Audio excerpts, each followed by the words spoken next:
How you doing, man? Yeah, nice to meet you. William. Yeah, what's up? What's up? How you doing, man? Nice to meet you. Hey, I'm in, man. Nice to meet you. Right.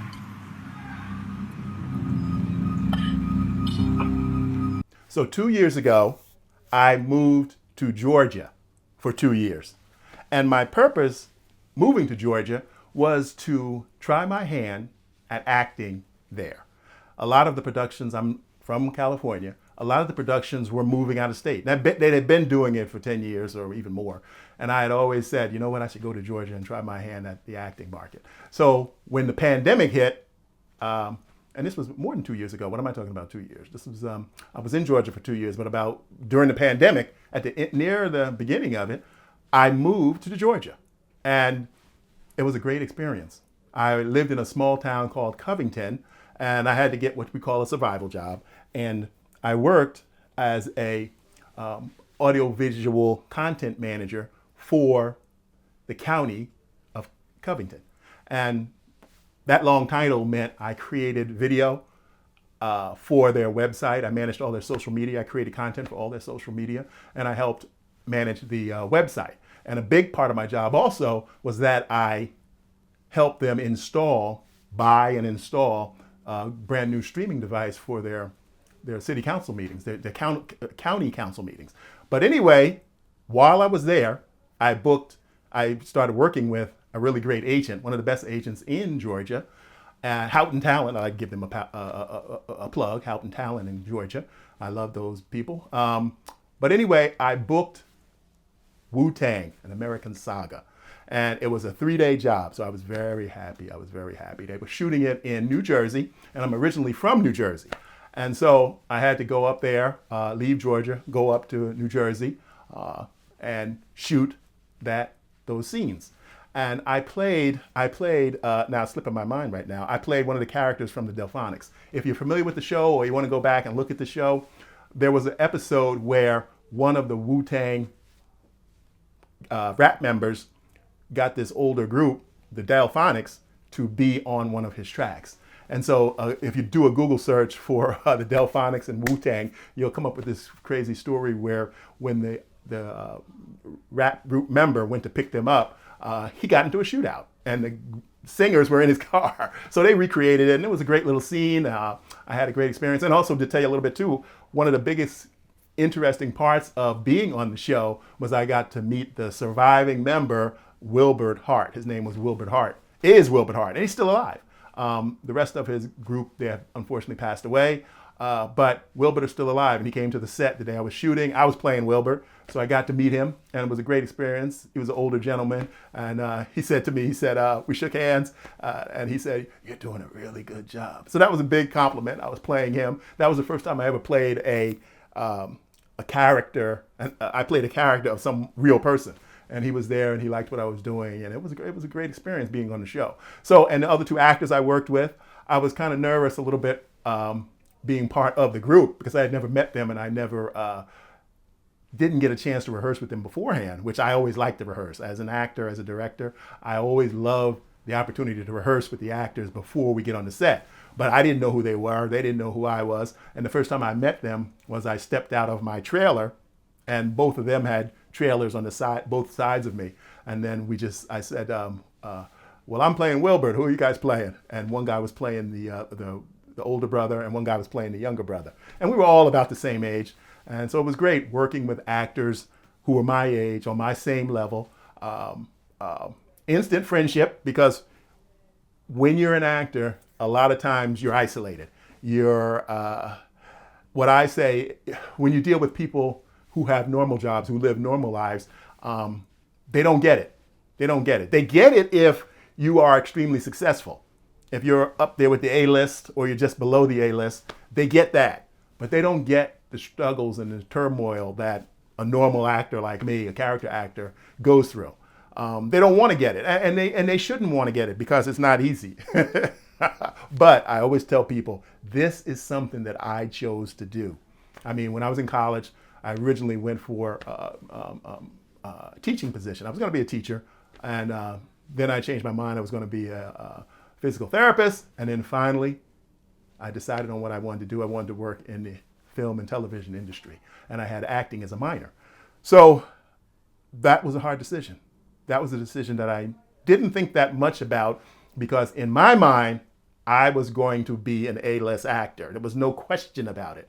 And even when I first moved out here to Los Angeles, I was on that trajectory. I was moving up that ladder. I mean, I booked a couple of union television jobs really quickly. You can see some more samples, and I'm going to continue to put these on here. You guys are starting to watch these, and so it's very interesting. And it gives me a chance to reminisce and to talk about stuff that I've done in the past, to drudge up the good memories instead of drudging up bad memories. So what happened on that show was one of the most interesting parts was meeting him. And then the young actor who played I forgot his name, but if you go to, I'll put it in the description below to the IMDb for the show, for that episode, and you can see who the actors were. Ghostface, I think it was Ghostface. He played Ghostface. Good young actor, and we got a chance to rehearse a little bit on the first day. So talk a little bit about the first day. It was during the summer, and it was really hot. Man, whoo! And we had to shoot inside a car. So the cars were cars from that period, the early 90s. And it was really hot. And it had the mics, everything was mic'd up, and then we were mic'd up. And we had, one thing was different for me on this episode was the first time I used an earpiece.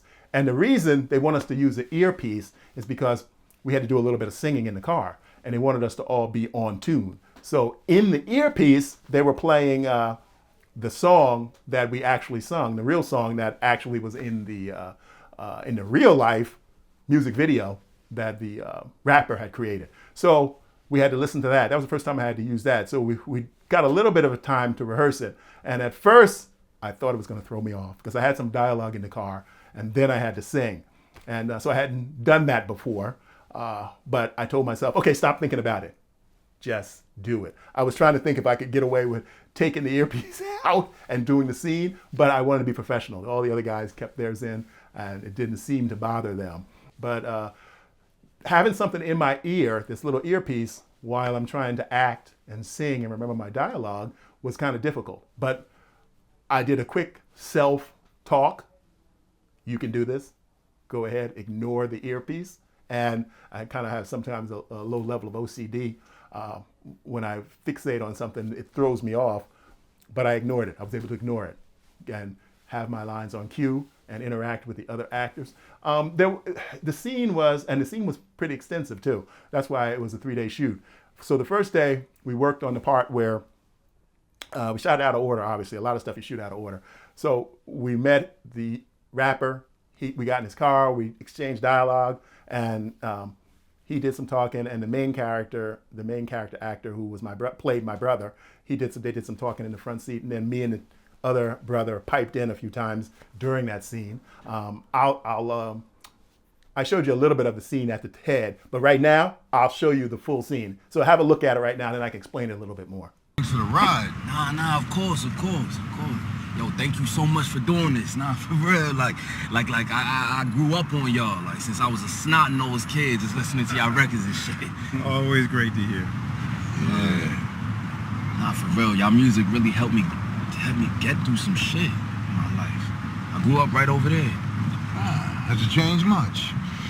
I haven't been back in a minute. It's good to return to the old neighborhood now and again. Never forget where you came from. Always remember where you're going. We spent a lot of time together. On and off for 30 years. No shit, 30 years? Yo, and we're still touring. Not too many groups can say that. Hey, yo, so what you think kept y'all together? Like what's the secret for real? Love for music. Now let's hear some. Word.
So yeah, that was the scene. It was a fun scene. Had to shoot out. He shot at somebody out of the car, and we were on the street down in was in Jersey. We were somewhere in Jersey down by I can't actually remember where, but it was down not too far over the New York border. So it was an area that I think that was around in the area where they really did grow up and where it really took place. So it was a rough neighborhood, but no one had any problem. They had been shooting there for, I think the show went 3 seasons. And I think this was the last season, 3 or 4 seasons, I can't remember. But I think this was the last season. And so they had shot in that area all the time, and the people were used to it, and the people were accepting. And it was a great environment that first day again. But the thing that was killing us was the heat. Sweating like crazy, and with makeup on, and and we had period clothes on, and so it was fun. It was fun, but it was really hot. That was the hardest part, I think, of the scene, and then trying to pretend that it wasn't hot. So the next scene after the shootout, I'm gonna punch you right here. That was crazy. Crazy. That was insane. 1 second he's smiling, chatting us up. The next he's firing out the fucking window. What do you think set him off? Don, forget this. Okay. You want to tell him we're leaving? Don't give a fuck like the poor part. We watch Hart to Hart. They used to push me in shopping carts. Now I'm writing thoughts like Ebenezer, the porno teaser, saying words like Sheba, ethical rap about. Hey yo, cut the music, huh?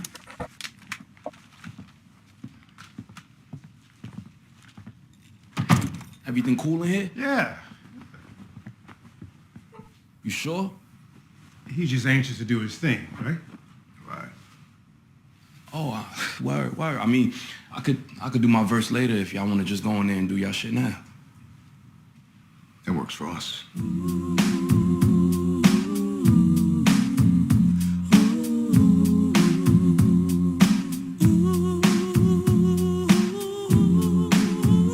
Hey, yo, son, you really got the Delfonics on your shit, son.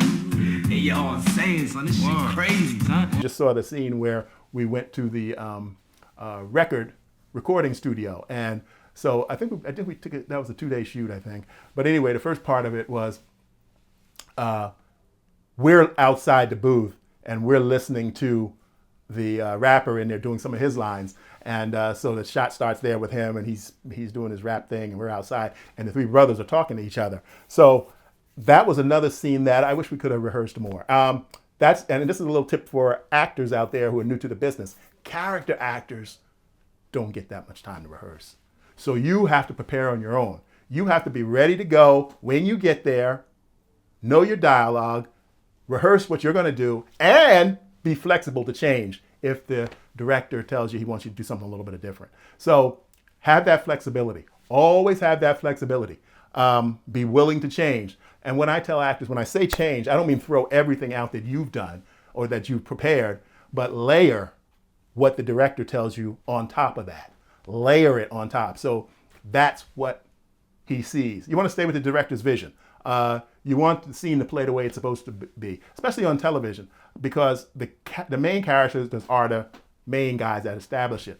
And the truth of it is, they don't want the day players or the guest stars, which we were the guest stars for that episode, doing something that doesn't fit with the story or doesn't move the story forward or makes the viewer say, well, why are they acting this way? Why are they acting that way? So it was pretty good. One thing I forgot to mention was that in the car, one of the tips that the director gave us, which we all 3 had already decided on before we got into the car. These guys were from, as they grew up in a rough neighborhood too. The singers, the Delfonics, they weren't, shrinking violets. So he didn't want them freaking out to the point where they're diving for cover and crying when a gunshot happened outside the car, even though it was weird, even though it was crazy, even though it was out of the norm that this guy's going to shoot at somebody while he's driving, some singers to his session. But anyway, that was the funny part about it. And I didn't know. And once I started I had never heard about that. So once I started doing some research for the character, I realized that this was a real incident. It happened similar to that way that you just saw in the video clip from the show. But again, then we got to let me go back to the in the studio session. So when we're standing there discussing, should we walk out or should we leave, then that was an interesting little scene. I wish it could have been a little bit meatier or a little bit bigger, not to drag it out so it would be cut from the show, but just to show more of the characters. But that's the world of the character actor. You always want to make your part a little bit bigger. You always want to show a little bit more, but you have to stay with the script. You have to stay with the script because especially television is really tight. I don't know how many times, and I even hate to talk about it, even when I think about it right now and I start to talk about it, I get upset for television roles that I shot and some were cut, because of the running time. It's too long, let's cut this scene. And unfortunately for me, many times it's been my scene. But that's the bit, that's the business. Once it's shot, they're in control. I still get paid, I still get residuals, but you want to be in the show. You're doing it because you want to be seen. You're acting because you want to show your talent. You want the audience, who are the customers, to see you deliver your lines. And the beautiful part about that, when they see you, that's just another notch in the level of you trying to climb up to where you want to go to larger parts. So especially, it really is hurtful when meaty scenes that you have get cut. And that's happened to me a few times over the years. But again, on this show, I talk about the good and the bad. It was good to be on it, but a lot of times, sometimes you never know. And you never know until the show comes out. They don't tell you. They don't call you up and say, James, we're sorry to tell you that your scene you were in is going to be cut. You just find out when it airs, and all of a sudden, your scene's not there. I remember the very first time years and years and years ago it happened to me. I couldn't believe it. I was like, I have bought, there's a service out here called clipping services. And it was a cable show, so I didn't have access to that network. And it wasn't like it is now. We can get any cable service a la carte, as they say. So I had to go to a clipping service. And a clipping service, you pay them and they record your episode onto DVD. And so I paid for this show, and then I got it. And I knew where the scene was supposed to be, but it cut from one scene to the next scene, and my scene was gone. And I rewound it over. I scanned through the whole episode. I was like, wait a minute, maybe they put it. And it was gone. It was gone. So that does happen. And it's frustrating, but that's part of the business. You have no control over that. You definitely have no control over what they cut and what they leave in. But anyway, back to the Wu-Tang. So we did that scene where we had the disagreement of where we're going to leave or not. And then the rapper comes out and he talks to us and he tells me, do we want to go ahead and do it? Do we still want to do it? And he gave a half-hearted apology to doing the shooting at the other car while he was bringing us over. He tried to play it down.